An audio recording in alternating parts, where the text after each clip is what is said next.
Hello दोस्तों, आज मैं संधि विच्छेद के बारे में आपको बताऊंगी।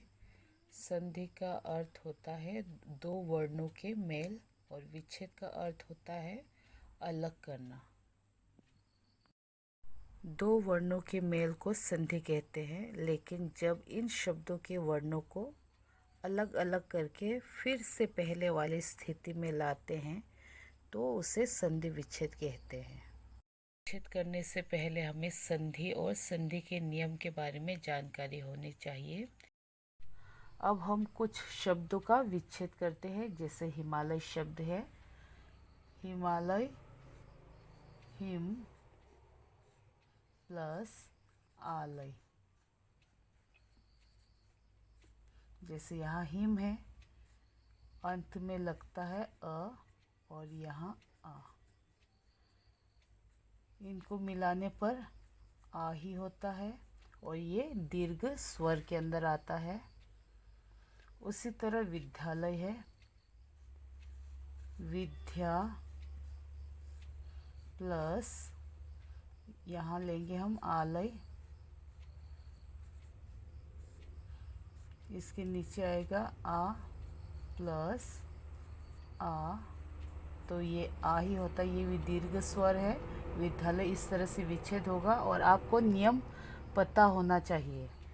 जैसे रमेश, रमा प्लस ईश, बड़ी ई। अब आ प्लस बड़ी ई के मिलने पर ए बनता है, ए बनता है तो रमेश, ये हुआ रमेश।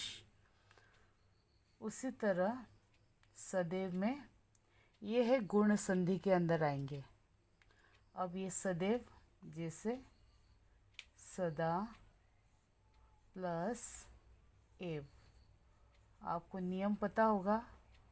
सदा में आ प्लस ये ए, इसका बनेगा ऐ, तो ये यहाँ आएगा ऐ सदैव। उसी तरह ये देखिए सज्जन, सज्जन का होगा संधि विच्छेद सत प्लस जन। इसमें त हलंत मतलब आधा होता है। जब त के बाद त हलंत या त आधा के बाद ज या झ होता है तो त के बदले में ज होगा। जैसे ये है सज्जन। उसी तरह यहाँ पे हम देखेंगे मनोरंजन,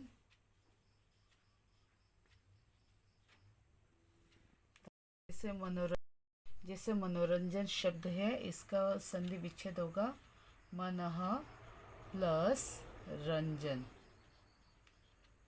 जैसे विसर्ग से पहले अ स्वर होने से और उसके बाद यदि य र ल व ह हो तो वो ओ में बदल जाता है।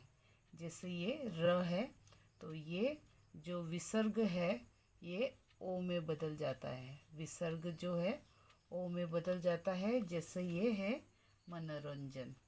आपको इसके लिए संधि विच्छेद के नियम के बारे में पता होना चाहिए। तो आज इतना ही, धन्यवाद।